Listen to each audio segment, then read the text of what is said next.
Bom dia, meu querido aluno de Direito. Vamos lá continuar a nossa reflexão, o nosso estudo como pano de fundo a respeito dos contratos dentro do mundo da teoria geral dos contratos.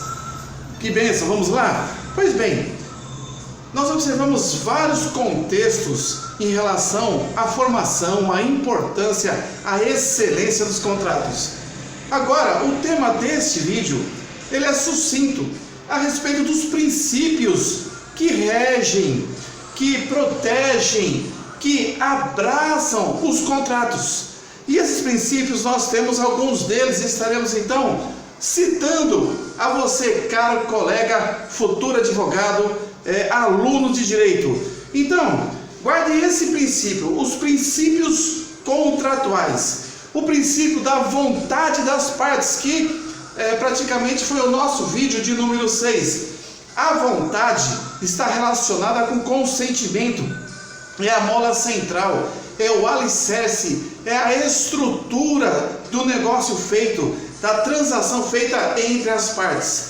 Então, o princípio, este aqui, denominado como autonomia das partes, é fundamental que elas tenham autonomia, que elas tenham liberdade, que elas tenham conhecimento, que elas possam confabular, conversar dentro da licitude, dentro dos elementos de licitude, da possibilidade jurídica, do negócio lícito, do negócio determinado, determinável, enfim, que elas possam ter autonomia, liberdade, sem coação, sem erro, sem simulação, com cristalinidade, com transparência, as partes conhecendo as suas obrigações e deveres recíprocos, sabendo o alcance daquele contrato e a responsabilidade que vai gerar reciprocamente para aquelas partes. Então, o primeiro princípio aqui, tratado em relação aos contratos, é o da autonomia da vontade das partes. Essa autonomia tem que respeitar os limites da sociedade. Essa autonomia está dentro do mundo, do limite da particularidade entre as partes envolvidas. Mas lembre-se, como falaremos mais adiante, a vontade dos particulares nunca superarão a vontade do interesse público. Então, dentro desse princípio, os contratantes têm que ter ampla liberdade para o quê? Transacionar, acordar, conversar a respeito, informar. Então, as cláusulas contratuais, desde que não sejam nulas, cuidado com isso, que não contenham erros, vícios, cláusulas leoninas que mais dão vantagem para um do que para outro, o equilíbrio de obrigações e deveres para que os efeitos sejam gerados. Então, os contratantes têm ampla liberdade para quê, professor? Para acordar, para transacionar, para formar a estrutura daquele contrato, ok? Então, em relação a isso também, essa forma de liberdade, de autonomia, vai então fazer com que as partes possam contrair o que? O vínculo obrigacional. Oportunamente estaremos aí trabalhando sobre os institutos da obrigação. Obrigação de fazer, obrigação de não fazer, aquilo que realmente vai estar sempre dentro dos contratos. Nenhum contrato não tem uma carga de obrigação, uma carga de responsabilidade. O contrato é aquilo que rege as relações particulares, que mexe com a economia, que tem uma função social. Então, ele vai fazer com que as partes ali, conscientes, com vontade plena, sabendo o alcance e os objetivos lícitos, elas estarão então reciprocamente contraindo um vínculo obrigacional. São obrigadas a respeitar aquilo que elas assim pactuaram. Pois bem, e nesse contexto, elas podem então estabelecer, elaborar cláusulas que desejam realmente pactuar. Essas cláusulas têm que ser lícitas, possíveis, determinadas ou determináveis. Lembre-se disso, ok? Pois bem, Nós já estudamos muito sobre esses assuntos e precisamos então respeitá-los e não desconsiderá-los, ok? A cláusula seria fechar. Cláusula vem de fechar. Então, trata-se um assunto, qual a pretensão, qual a natureza entre as partes para aquele contrato. Aí vem cláusula 1. As partes então transacionaram o seguinte, fecha aquela cláusula. Cláusula 2, trata-se daquele assunto, fecha-se a cláusula sem margem de dúvida, clara, transparente e entendível, e vai clausulando todas as cláusulas, formando o bojo do contrato, ok? Então elas podem estabelecer as cláusulas que desejam realmente ali transacionar ou pactuar. Só que nisso tudo, nós dentro deste contexto, nós sabemos que elas encontram limites da ordem pública.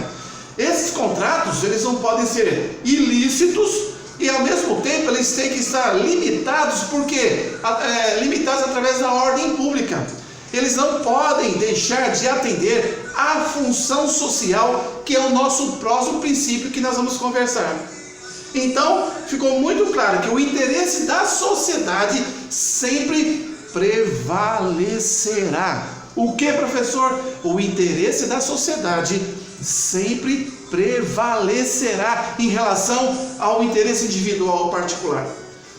Tudo bem? Ok? Bem claro? Então, esse é o nosso primeiro princípio contratual, o princípio da autonomia da vontade das partes. O outro princípio que estaremos tratando aqui, o princípio da função social dos contratos. Nós já estudamos, está aqui ó, no nosso mapa mental, as funções do contrato. Função ordenativa, aí nós temos a função pedagógica, nós temos então a função econômica e a função social. Então nesse princípio está aqui ó, focado na função social, que está intimamente ligado com a função econômica. Enfim, eu vejo que todas as funções estão entre si ligadas. A função econômica, o contrato é um meio de circulação de riquezas e que gera trabalho. O contrato gera riquezas, o contrato gera trabalho. E a função social impõe aos contratantes, às partes ali, realizar a sua função econômica dentro da sociedade, fazendo circular riquezas, bem-estar social. Então o contrato, dentro dessa autonomia, limitado pelo interesse público, que sobrepõe o interesse particular, ele não pode desconsiderar sua função social. Ele tem que gerar então riquezas, gerar bem-estar na sociedade, ele então tem que gerar o que é a sua função econômica. Nisso tudo, ele vai estar então realmente agregando para a sociedade aquele contrato, aquela avença que fará com que a economia do país, a economia da cidade, a economia regional se estabeleça e se desenvolva. Então a função social está intimamente ligada com o interesse público. Então o interesse privado, ele está submetido ao interesse público, que está de olho nos contratantes para que eles sejam limitados a fazer o que seja correto para eles mesmos, mas que respeitem então a sociedade. Pois bem, um outro princípio denomina-se o que? Relatividade das convenções. Aqui diz o seguinte: o contrato não deve aproveitar e nem prejudicar terceiros. Então, quando se contratar, quando elaborar um contrato, além de respeitar os limites da função social, os limites do interesse público, os contratantes não podem negociar, não podem transacionar, não podem fazer acordos que venham a prejudicar terceiros que mal sabiam da existência dessa transação e da intenção daquelas partes. Não pode. Então, esse é o princípio da relatividade das convenções, em que o contrato não deve aproveitar e nem prejudicar terceiros, ok? Nem prejudicar terceiros. Não pode prejudicar terceiros, não deve ser atingidos por relação que não tenha originado a sua vontade. Como que um terceiro vai ser prejudicado com um contrato feito por aqueles, se ele não estava presente, se ele não tinha interesse, se não manifestou a sua vontade? Então, a relação contratual não pode aproveitar e nem prejudicar terceiros. Isso está dentro do princípio da relatividade das convenções. O outro princípio, meu amado aluno de direito, a ser observado, seria o da obrigatoriedade das convenções, a obrigatoriedade dos contratos, a obrigatoriedade das transações, dos negócios jurídicos firmados pelos interessados, pelos contratantes, através da plena e consciente manifestação de vontade. Então, esse princípio denominado da obrigatoriedade das convenções é o que faz com que as partes, aquilo que foi transacionado com 2 pesos e 2 medidas, sem cláusulas de vantagens para um maior do que para outro, as cláusulas leoninas, enfim, faz com que a obrigatoriedade entre as partes nas convenções seja o que? Respeitadas.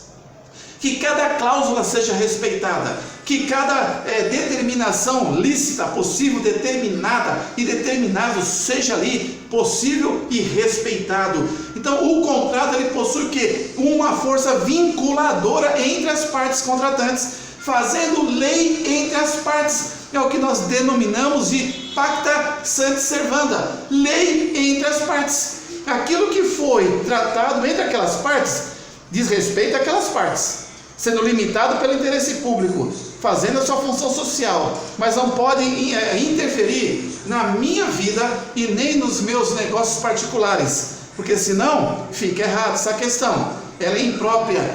Esse princípio da obrigatoriedade das convenções faz com que o contrato faz lei entre as partes que fizeram e que ali transacionaram, nada além delas, sem prejudicar e aproveitar terceiros. Pacta sunt servanda. É muito importante isso também. O princípio das obrigatoriedades da convenção. Obrigação recíproca e deveres recíprocos entre os contratantes. Então o contrato possui força vinculadora, fazendo lei entre as partes, obrigando-as o quê? A cumpri-las. Porque se não cumprir, isso é um título executivo extrajudicial. Você vai juntar esse contrato em juízo, e o juiz vai entender que dentro da licitude, ele vai ver aquele contrato, dentro dos elementos contratuais, dentro dos princípios contratuais, dentro da possibilidade contratual, o juiz vai ver aquele que não cumpriu a sua obrigação, então fará com que esse seja obrigado, sobre as penas da lei, de cumprir. Pois bem, então fundado na segurança jurídica esse princípio da obrigatoriedade das convenções, porque se elas fizerem de brincadeira, não tem segurança nenhuma para as partes, ok? Está bem claro? Pacta sunt servanda, da obrigatoriedade das convenções. E o último princípio é o princípio da probidade e o princípio da boa-fé. Precisa ter boa-fé, precisa ter boas intenções, precisa ser justo, precisa ser cristalino, não pode se aproveitar de terceiros, não pode simular contratos escusos, não pode fazer algo ilícito, indeterminado, impossível de ser atingido.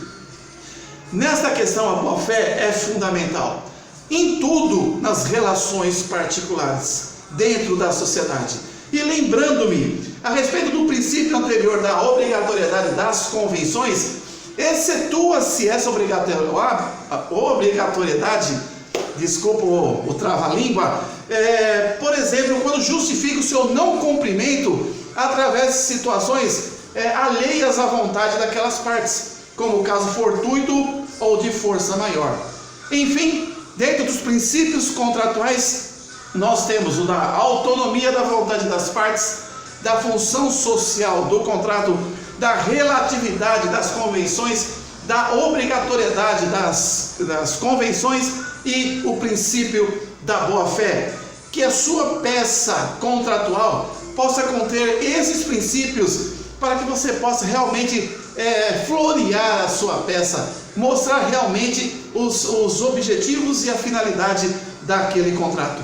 Muito obrigado. Se você quiser, inscreva-se em nosso canal, dê aquele likezinho, toque no sininho, para que você possa ver os vídeos anteriores que aqui foram postos, mais ou menos 7 ou 8 vídeos, que você possa, outros que estão na nossa playlist, para que possa ali estudar, refletir, meditar, aprender e conhecer juntos a respeito dos institutos do direito civil e processo civil.